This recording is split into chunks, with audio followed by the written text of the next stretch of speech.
Premier Li Qiang delivers his government work report as the annual session of the NPC opens.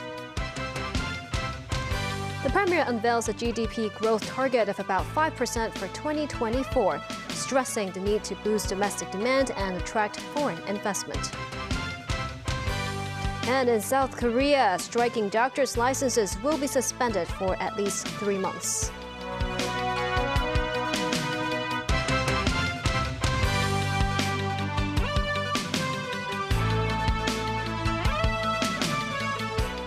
Good evening, and thank you for joining us.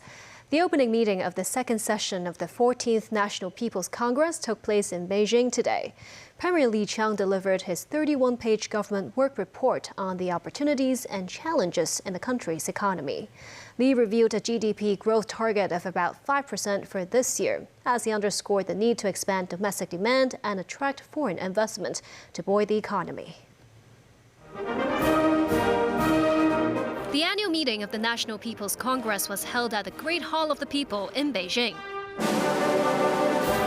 In attendance were President Xi Jinping alongside other state leaders and chief executives of Hong Kong and Macau. Premier Li Qiang delivered the first work report in his tenure looking back at the country's economy last year. China's GDP grew 5.2% to reach more than 126 trillion yuan in 2023. Li said the positive outcome did not come easily, while admitting more work could be done by the government. The Premier added that as the favorable conditions are stronger than the unfavorable ones this year, China will seize the opportunities to drive positive and sustained growth in the economy. Li also unveiled a GDP growth target of about 5% for this year, with a goal to keep the growth rate of residents' income in sync with the growth rate of the economy. On the government's financial situation, the Premier announced a budget deficit of more than 4 trillion yuan this year. Starting this year, the government will issue ultra-long-term special bonds to implement major national strategies and build up security capacity in key areas for the next few consecutive years. In the first year, 1 trillion yuan worth of bonds will be issued. Li Qiang said government departments at different levels have implemented policies to help stabilize economic growth and employment. He said the government will have to get used to tightened resources, so they will need to use public money more effectively. Also mentioned is the need to maintain the exchange rate of the yuan at a reasonable range with robust, flexible, and precise monetary policies. Li also stressed efforts should be dedicated to expanding domestic demand while attracting and relaxing curbs on foreign investment. Premier Li Qiang said in the government work report that China will focus on the modernization of its industrial sector by developing new productive forces. Min Ai reports. The term new productive forces refer to the advanced application of new technology, which has become an important policy of the central government. In his work report, Premier Li Qiang said the country will make traditional industries more high-end and greener. Li wants China to establish more made-in-China brands that are internationally influential. The Premier also mentioned the need to enhance the country's development in such areas as hydrogen power, new materials, and innovative medicine. Another important issue in the work report is the employment and unemployment situations in the country. Last year, the unemployment rate in cities was 5.2%, and it is expected that more than 10 million students will graduate from universities and colleges this year and look for work. The Premier said authorities are concerned about the employment issue and will make it a priority with strengthened policies. The government will also raise the income of farmers through different means. Meanwhile, China has set its target grain production at 1.3 trillion or more this year. To achieve a rural vitalization, the country will strengthen the infrastructure systems in villages. The central government also hopes to boost childbirth by offering help in bringing up the kids and assistance with their education. The government will also raise the basic pension for the elderly and will implement a personal pension scheme for the aging population. News 9, TVB News. China will increase its defense spending by 7.2% this year, with a budget of 1.66 trillion yuan. Premier Li Qiang said military forces have to be combat-ready to safeguard the country's sovereignty and development interests. On diplomacy, Li said Beijing will continue to practice an independent and peaceful foreign policy. He said China will work towards win-win relationships as opposed to hegemony and bullying. On the governments of Hong Kong and Macau, Premier Li Qiang stressed the need to continue upholding the one country, two systems principle. Chief Executive John Lee said he was encouraged by Li's remarks, adding his administration will work full steam ahead to drive the economy and improve citizens' livelihood. Chief Executive John Lee and Macau's Chief Executive Ho Yesing at the opening meeting of this year's National People's Congress. Chief Executive John Lee was seated at number 23. Hong Kong, Macau, and Taiwan affairs were put near the concluding remarks of Premier Li Qiang's government work report. 坚持依法治港治澳。 The Premier stressed the importance of resolutely implementing the one country, two systems principle, as well as upholding the directions of Hong Kong people governing Hong Kong and the city's high degree of autonomy, and that Hong Kong and Macau are administered by patriots to ensure the long-term prosperity and stability. On Taiwan, Li said Beijing insists on the One China principle and the 1992 consensus. Li also stressed Beijing resolutely opposed separatist activity on Taiwan independence and foreign interference. Before President Xi Jinping left the hall, he gave a nod to Chief Executive John Lee. In an afternoon seminar with Hong Kong students studying in Beijing, Chief Executive John Lee said he felt encouraged by Beijing's support of Hong Kong in the work report. 喺中央嘅指導支持之下， The CE also said he will leverage well the opportunities given to Hong Kong via the Greater Bay Area and the Belt and Road Initiative. Zhang Fan from China Electric Equipment, also a delegate to the National People's Congress, added Hong Kong has an edge to help the nation cement its inner tech industry with a better digital infrastructure. Chief Executive John Lee and some lawmakers who attended the NPC meeting today left the event early and are returning to Hong Kong. The lawmakers are scheduled to have meetings about legislation on Article 23 of the Basic Law tomorrow. Speaking in Beijing, John Lee said he had asked the administration to complete the legislation as soon as possible. The public consultation on Article 23 legislation ended last month. The government said they will analyze the consultation results before presenting it to the Legislative Council. Meanwhile, meetings will be held by 3 subcommittees in LegCo on Wednesday to discuss the consultation result. In South Korea, thousands of striking junior doctors face proceedings to suspend their medical licenses. This as authorities push for police investigations targeting leaders of the walkout that have disrupted hospital operations across the country. Tracy Furness has more. Nearly 9,000 junior doctors in South Korea remain on strike after 2 weeks protesting a government plan to enroll thousands more students annually into medical schools. The strikers defied a government order to return to work by February 29th and now face the suspension of their licenses and prosecution. Absentee doctors account for 72% of the total number nationwide. The country's second Vice Health Minister, Park Min-soo, said, "We are considering reporting them to the police, at least those leading the walkout." On Monday, the Health Ministry sent officials to more than 100 hospitals to confirm the absence of the striking doctors and to begin steps to suspend their licenses.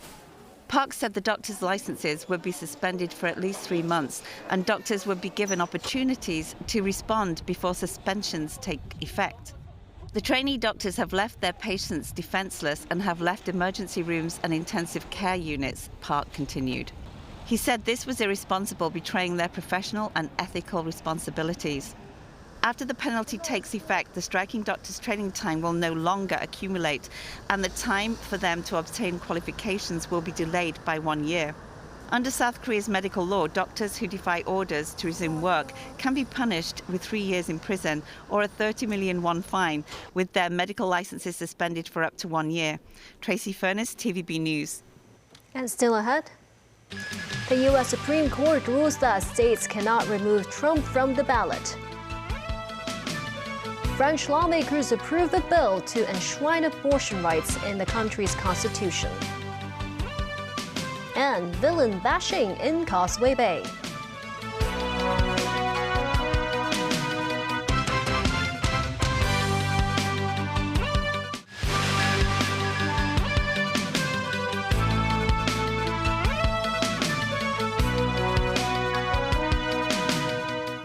Welcome back.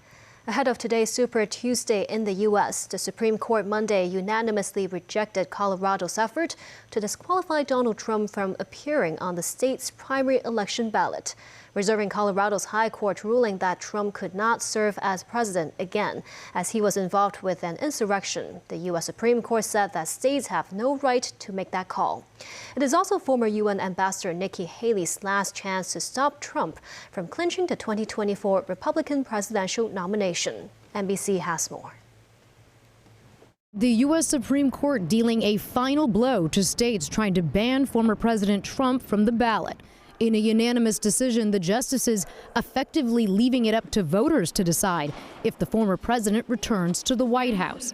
Mr. Trump praising today's ruling. The voters can take the person out of the race very quickly, but a court shouldn't be doing that. The justices rejecting a Colorado state court's ruling finding Mr. Trump ineligible to be president under Section 3 of the 14th Amendment, a largely untested clause of the Constitution passed after the Civil War, disqualifying those who engage in insurrection from holding public office again. An elections official in Maine and a judge in Illinois later doing the same, banning the Republican frontrunner from the ballot in those states in light of his actions on January 6. Today's ruling from the High Court now ending all similar efforts to disqualify Mr. Trump from the ballot. While most states were thrilled to have me, there were some that didn't, and they didn't want that for political reasons. The justices today saying that patchwork of different rulings across the country cannot stand, finding responsibility for enforcing Section 3 against federal office holders and candidates rests with Congress and not the states. But at the same time, the three liberal justices accusing their conservative colleagues of going too far by ruling Congress must enact new legislation in order to ban a presidential candidate. Writing, this ruling will make it harder to bar an oath-breaking insurrectionist from becoming president. Conservative Justice Barrett cautioning this court should turn the national temperature down, not up. French lawmakers on Monday overwhelmingly approved a bill that enshrined abortion rights in the country's constitution. This made France the only country to explicitly guarantee a woman's right to voluntarily terminate a pregnancy. The measure was approved in a 780 to 72 vote in the Palace of Versailles. It specifies that the law determines the conditions by which is exercised by the freedom of women to have recourse to an abortion, which is guaranteed. The historic move was proposed by President Emmanuel Macron as a way to prevent the kind of rollback of abortion rights seen in the United States. Abortion enjoys wide support in France across most of the political spectrum and has been legal since 1975. The French measure is seen as going a step further than was the case in the former Yugoslavia, whose 1974 constitution said that the person is free to decide on having children. Today marks the Jingzhi Festival, a day in the Chinese lunar calendar that literally means the awakening of insects. But in Hong Kong, even more popular is the day's villain-hitting rituals. We went to check out the traditional custom. On this day of Jingzhi every year is a bustling sight underneath the Canal Road flyover in Causeway Bay. Shoes and even heels are used in this villain-bashing ritual. Some citizens came here in hopes of warding off misfortune and bad people in life. They include Miss Ng, who hopes to hit the image of a thief who stole things from her. She says she hopes the ritual can give herself some sense of relief. And this man who had been out of a job for half a year during the pandemic. He said he hopes to shoo away bad luck, but he admits what matters most is working hard. Some vendors also told us they hope, apart from locals, there could be more tourists who are interested in experiencing this ritual and tradition, popular in Hong Kong and Guangdong. I have tried it out before. I think it's interesting to experience, and I think it's crazy how many people are lining up to come here. The idea of villain bashing is kind of unusual, so I'm interested to find out how it works. This mainland tourist said the Hong Kong government can further promote this local tradition, which is a form of intangible cultural heritage. Some stalls said this year no customers came to bash on political figures. The stall owner said business is 20 to 30% less than last year. Under the Chinese calendar, Jingzhi is the day when hibernating insects awake from their slumber. Legends have it that ancient people will bash around with incense and herbs to keep pests away, which later evolves into hitting images of villains and enemies. And that's the news. Thank you for watching.